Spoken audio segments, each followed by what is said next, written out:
Hi. டே 7. இன்னைக்கு எதிர்மறை எண்ணம் இல்லாம எப்படி இருக்கணும் அப்படின்றது தான் நம்ம இன்னைக்கு பார்க்க போறோம். எதிர்மறை எண்ணம்னா நெகட்டிவ் தாட்ஸ். நெகட்டிவ் தாட்ஸ் இல்லாம எப்படி நம்ம இருக்கணும் அப்படின்றது தான் இன்னைக்கு நம்ம பார்க்க போறோம். எல்லாரும் ஒரு நிமிஷம் கண்ணை மூடுங்க. கண்ணை மூடினதுக்கு அப்புறம் நான் சொல்றத செய்யுங்க. ஒரு நிமிஷம் எல்லாரும் கண்ணை மூடுங்க.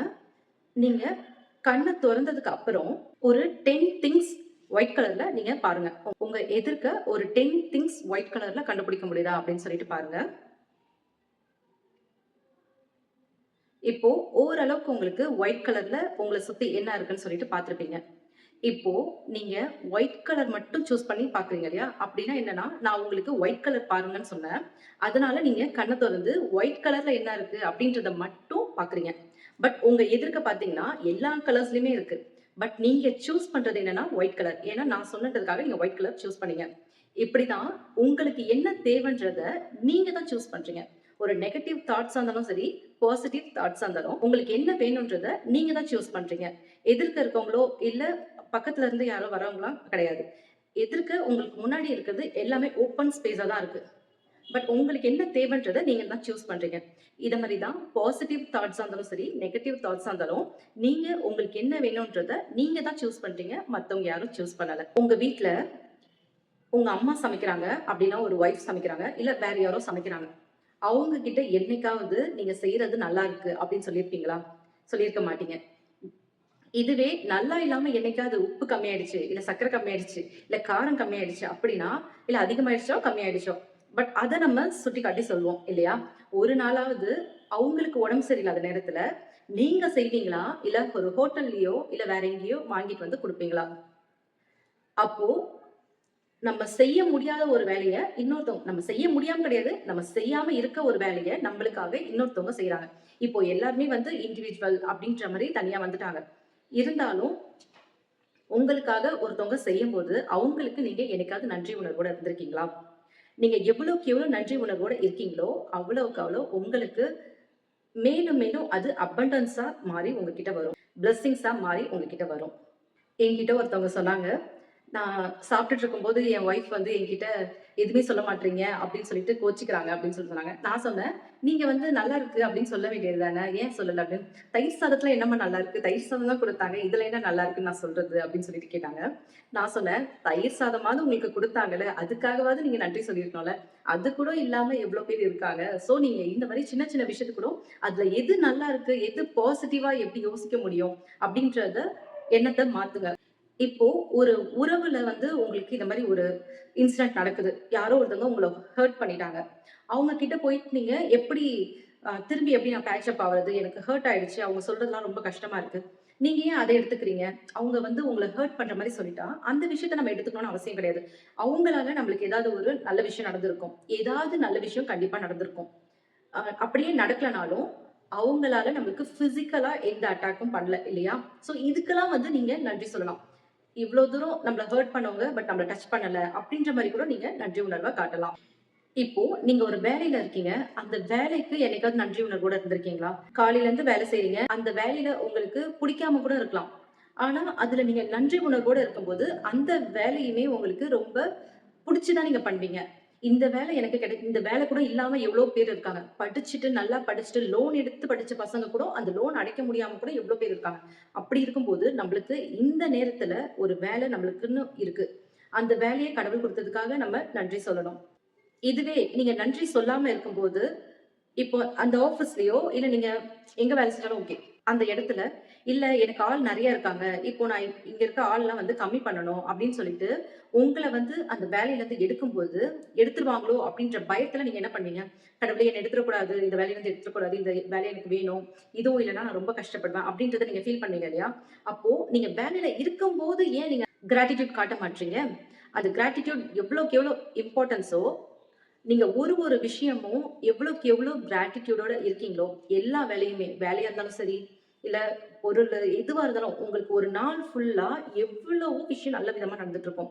நீங்க எவ்வளோக்கு எவ்வளோ அந்த உங்களுக்கு பாசிட்டிவா நடந்த விஷயத்தலாம் அட்ராக்ட் பண்ணி, நீங்க பாசிட்டிவான விஷயத்தலாம் வந்து கிராட்டிட்யூட் சொல்றீங்களோ, பிளெஸ்ஸிங்ஸ நீங்க அவ்வளவும் அட்ராக்ட் பண்றீங்கன்னு அர்த்தம்.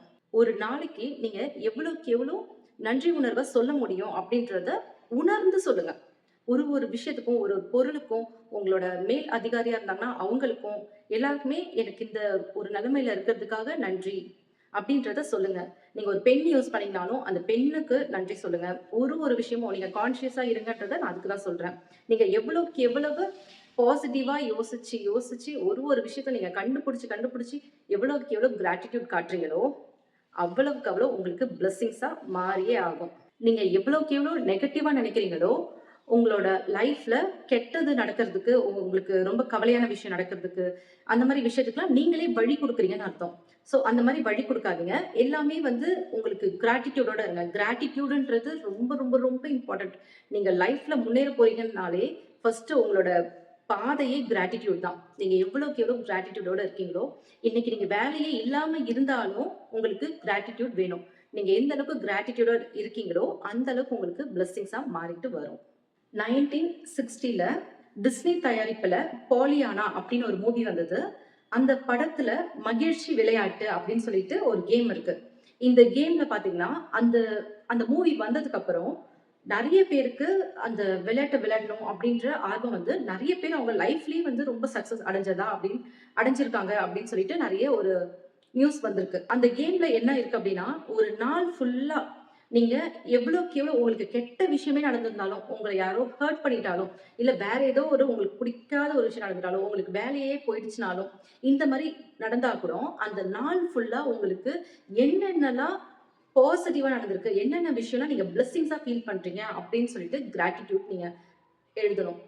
கிராட்டிட்யூட நோட் பண்ணி எழுதணும். இதுதான் அந்த கேம். அந்த கேம் வந்ததுக்கு அப்புறம் நெறைய பேர் லைஃபே சேஞ்ச் ஆயிருக்கு அப்படின்னு சொல்லிட்டு சொல்லியிருக்காங்க. இது கிராட்டிட்யூடோட நீங்க இருக்கும்போது, எவ்ளோ விஷயம் நல்லது நடக்கும்ன்றத கணக்கே சொல்ல முடியாது. அவ்ளோ விஷயம் தானா நடந்துட்டே இருக்கும். இந்த மூவி 1960ல வந்துச்சு.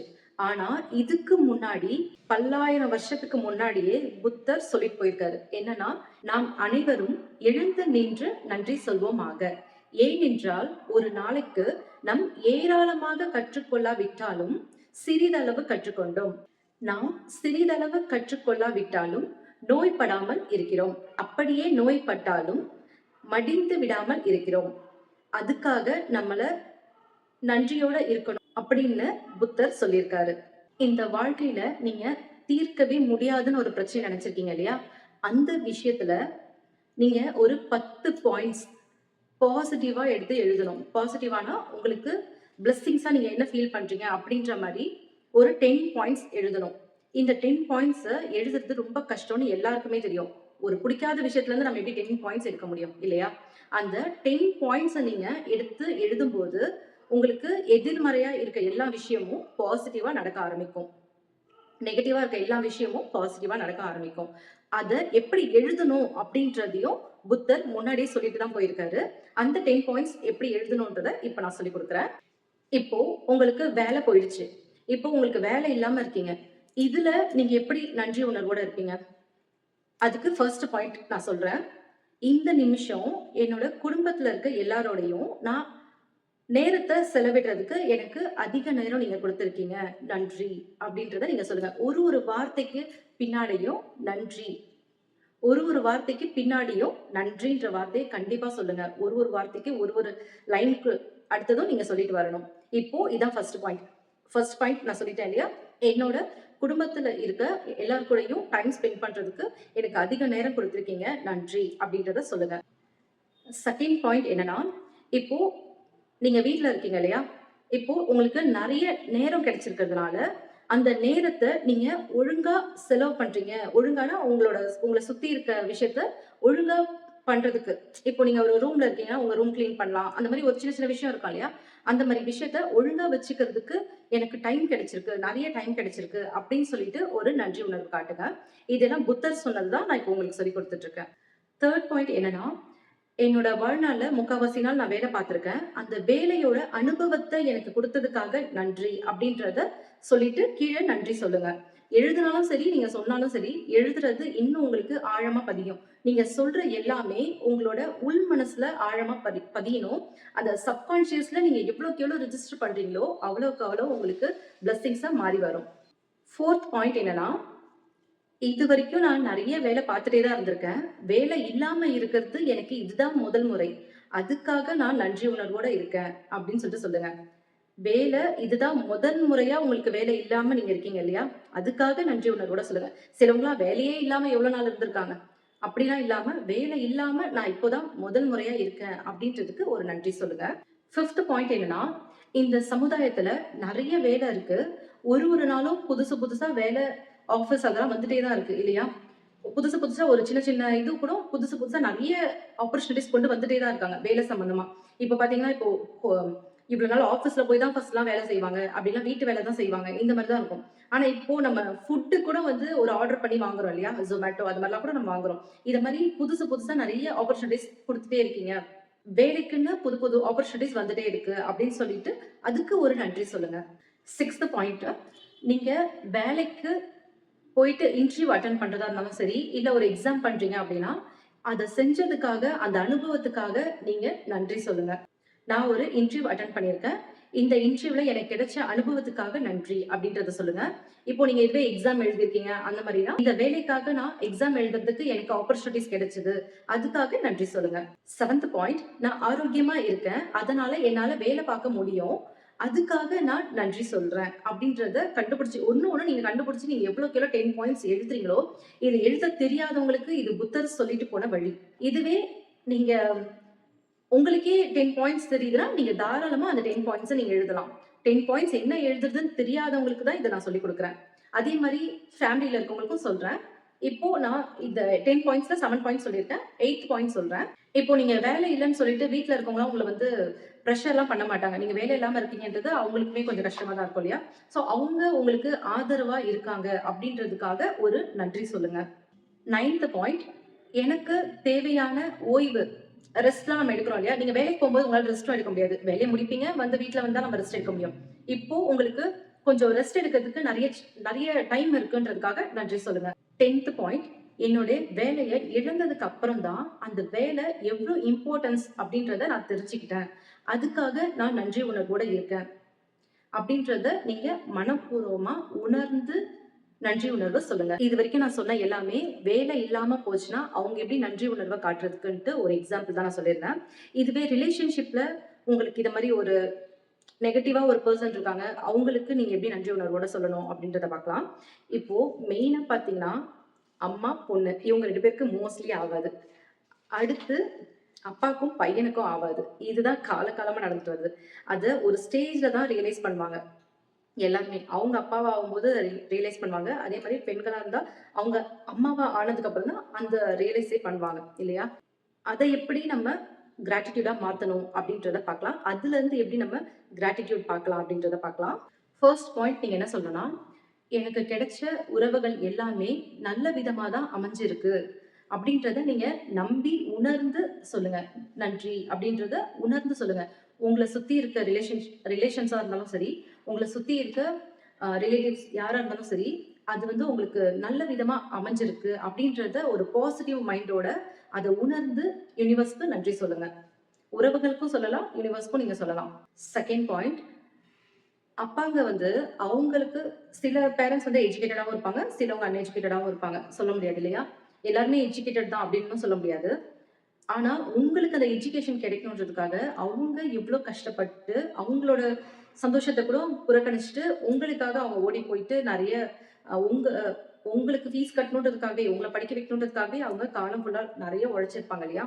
அந்த உழைப்ப எங்க அப்பா எனக்காக செஞ்சிருக்காரு. அதுக்காக நன்றி அப்படின்றத சொல்லுங்க. 3 பாயிண்ட் உங்க அப்பா உங்களுக்கு ஒரு ஃபேமிலிய ரன் பண்றதுக்காக, உங்களுக்காகவும், உங்க அம்மாக்காகவும் கூட பொறந்திருக்காங்க இல்லையா? உங்க கூட பொறந்திருப்பாங்க. உங்க சிப்லிங்ஸ் அது மாரி.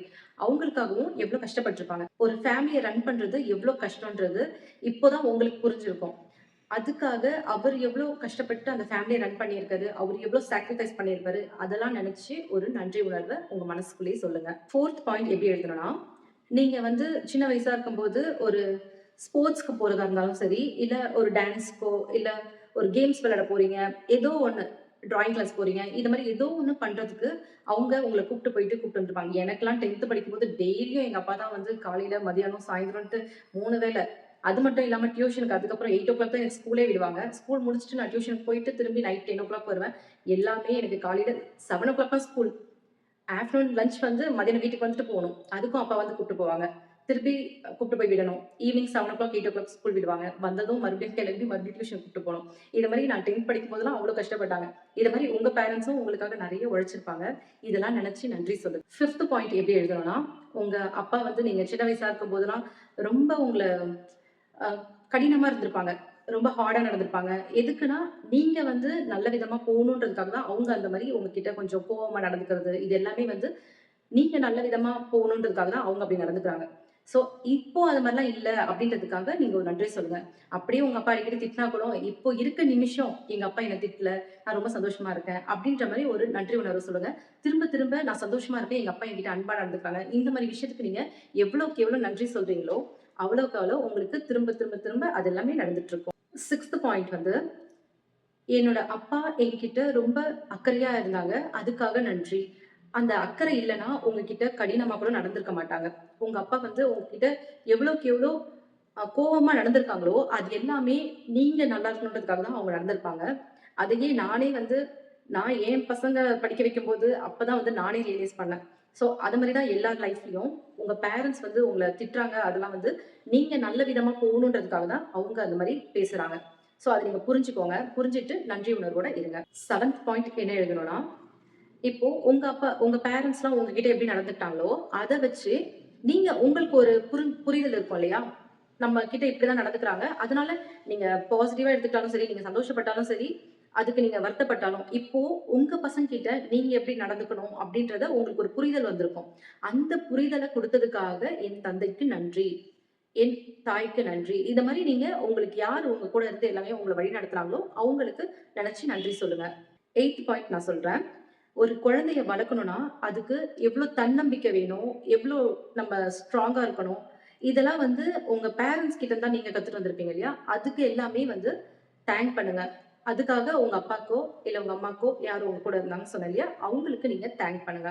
9த் பாயிண்ட் உங்க அப்பா கூட நீங்க நெறைய பேசி சிரிச்சுலாம் இருந்திருப்பீங்க இல்லையா? ரொம்ப சந்தோஷமான விஷயத்தெல்லாம் வந்து பகிர்ந்திருப்பீங்க. அப்போ 2 பேருமே சேர்ந்து சந்தோஷமா இருந்திருப்பீங்க இல்லையா? அந்த தருணத்த உங்களுக்கு குடுத்ததுக்காக யூனிவர்ஸ்க்கு தேங்க்ஸ் பண்ணுங்க. உங்க அப்பாவுக்கும் தேங்க் பண்ணுங்க. ஏன்னா, எவ்ளோ பேரு அப்பா கூட இல்லாமயும் இருக்காங்க. அப்பா, அம்மாலாம் இல்லாம கூட எவ்ளோ பேர் இருக்காங்க. நம்பளுக்கு அதெல்லாம் கிடைச்சிருக்குன்றதுனால, நீங்க யூனிவர்ஸ்க்கு தேங்க் பண்ணுங்க. இல்ல உங்க அப்பாவ நெனச்சும் நீங்க தேங்க் பண்ணலாம். 10த் பாயிண்ட் உங்களுக்காக உங்க அப்பா எவ்ளோ பண்ணியிருக்காங்கன்னு சொன்னேன் இல்லையா? அது மாரி உங்க அப்பா உங்களுக்காக இருக்காரு அப்படின்றதுக்காக நன்றி உணர்வு சொல்லுங்க. எதிர்காலத்துல உங்க அப்பா எவ்வளோக்கு எவ்வளோ நீங்க வந்து உங்க அப்பா கூட ஒரு கசப்பான இது இருந்தாலுமே, இது எல்லாம் மாறி அவங்களே வந்து நீங்க திரும்ப திரும்ப உங்க அப்பாவ நெனச்சோ, இல்ல யாரோட ரிலேஷன்ஸ் வந்து ரொம்ப நெகட்டிவா இருக்க மாரி நீங்க ஃபீல் பண்றீங்களோ, அவங்கள நெனச்சு அவங்க கிட்ட இருக்க பாசிட்டிவிட்டி எல்லாம் நெனச்சு நெனச்சு திரும்ப திரும்ப நீங்க சொல்ல சொல்ல, அவங்க கிட்ட உங்களுக்கு ரொம்ப பாசமான ரிலேஷன்ஷிப் ஸ்டார்ட் ஆகும். திரும்ப திரும்ப அவங்க உங்க கிட்ட வர்றதுக்கு நல்ல இது யூஸ்ஃபுல்லா இருக்கும். அவங்களுக்கும், உங்களுக்கும் உள்ள அன்பான ரிலேஷன்ஷிப் வந்து மேல மேல வளர்றதுக்கு இது அதிகமான சிச்சுவேஷன கிரியேட் பண்ணும். டே 7 நீங்க என்ன பண்ண போறீங்க அப்டின்னா, ஒரு 10 பாயிண்ட்ஸ் நம்ம ஃபர்ஸ்ட் சொன்னோம் இல்லையா? அதே மாரி உங்க லைஃப்ல நடந்த 10 பாயிண்ட்ஸ எழுதுங்க. 10 பாயிண்ட்ஸ எழுதிட்டு, அதுக்கு நன்றி, நன்றி, நன்றின்ற மேஜிக்கல் வேர்ட யூஸ் பண்ணுங்க. ஒரு ஒரு பாயிண்ட்ஸ்க்கு அடுத்தடுத்தும் நன்றி, நன்றி, நன்றி அப்டின்ட்டு ஒரு ஒரு பாயிண்ட்க்கு அடுத்ததும் நன்றி, நன்றி, நன்றின்னு சொல்லுங்க. நெக்ஸ்ட்டு, உங்க வாழ்க்கையிலே நீங்க தீர்க்க முடியாதுன்னு நெனைக்கிறீங்க தெரியுமா? அந்த மாரி விஷயத்த எடுத்துக்கோங்க. அதுலருந்து 10 பாயிண்ட்ஸ், 10 பாயிண்ட்ஸ் எடுத்து, அதுல என்னென்னலாம் பாசிட்டிவா இருந்துச்சு, எது எதெல்லாம் பிளெஸ்ஸிங்கா ஃபீல் பண்றீங்க அப்டின்றத எழுதுங்க. அடுத்தது, அந்த நாள் ஃபுல்லா நெகட்டிவா ஒரு விஷயமும் நெனைக்காதீங்க. உங்களால இருக்க முடியுதான்னு பாருங்க. அப்படி ஏதாவது உங்களுக்கு நெகட்டிவான தாட்ஸ் வந்துச்சுன்னா, அதுலருந்து என்ன பாசிட்டிவா இருக்கு அப்படின்றத கண்டுபிடிங்க. கண்டுபிடிச்சுட்டு இந்த நெகட்டிவான எண்ணத்த மாத்தி பாசிட்டிவா மாத்துங்க. இத மாரி ஒரு ஒரு நாளும் நீங்க நெகட்டிவா வர விஷயத்தெல்லாம் அப்படியே பாசிட்டிவா நீங்க திங்க் பண்றீங்க அப்படின்னா, நெகட்டிவ் தாட்ஸே எல்லாம் போயிடும். உங்களுக்கு கடினமான விஷயத்த எடுத்து அதுலருந்து 10 பாயிண்ட்ஸ் எழுத சொன்னேன் இல்லையா? அதுல எல்லா பாயிண்ட்ஸ் எழுதினதுக்கு அப்புறம், கச்சிதமான தீர்வுக்கு நன்றி, நன்றி, நன்றி அப்படின்றத எழுதுங்க. உங்களுக்கு ஏதோ ஒரு கஷ்டமான விஷயம் அன்னைக்கு ஞாபகம் வந்துருச்சு அப்படின்னா, முடிஞ்ச அளவுக்கு அத பாசிட்டிவா மாத்த ட்ரை பண்ணுங்க. அப்படி உங்களுக்கு கஷ்டமான விஷயம் ஏதாவது ஞாபகம் வந்துச்சு அப்படின்னா, அத பாசிட்டிவான அதுலருந்து பாசிட்டிவா என்ன கண்டுபிடிக்க முடியுமோ, அதெல்லாம் கண்டுபிடிங்க. கண்டுபிடிச்சதுக்கு அப்புறம், இந்த விஷயத்துல நான் ரொம்ப பாசிட்டிவா எண்ணத்த எனக்கு குடுத்ததுக்கு நன்றி, நன்றி, நன்றின்ட்டு கடவுளுக்கு நன்றி சொல்லுங்க. யூனிவர்ஸ்க்கு நன்றி சொல்லுங்க. அதே மாரி நைட்டு படுக்கும்போது மேஜிக்கல் ஸ்டோன் எடுத்துக்கோங்க. ஸ்டோன் எடுத்து அன்னைக்கு நாள் ஃபுல்லா உங்களுக்கு என்னென்னலாம் பிளெஸ்ஸிங்ஸா நீங்க ஃபீல் பண்ணீங்க அப்படின்றத சொல்லிட்டு, தேங்க் பண்ணிட்டு படுங்க. ஸ்டோன பக்கத்திலேயே வச்சுட்டு படுங்க. இந்த வீடியோ புடிச்சிருந்தா மறக்காம கீழ கமெண்ட் பண்ணுங்க. வீடியோ புடிச்சிருந்தா மறக்காம லைக் பண்ணுங்க. வீடியோ ஷேர் பண்ணிக்கோங்க. சப்ஸ்கிரைப் பண்ணாம பார்க்குறவங்க சப்ஸ்கிரைப் பண்ணிக்கோங்க. தேங்க்ஸ் ஃபார் வாட்சிங்.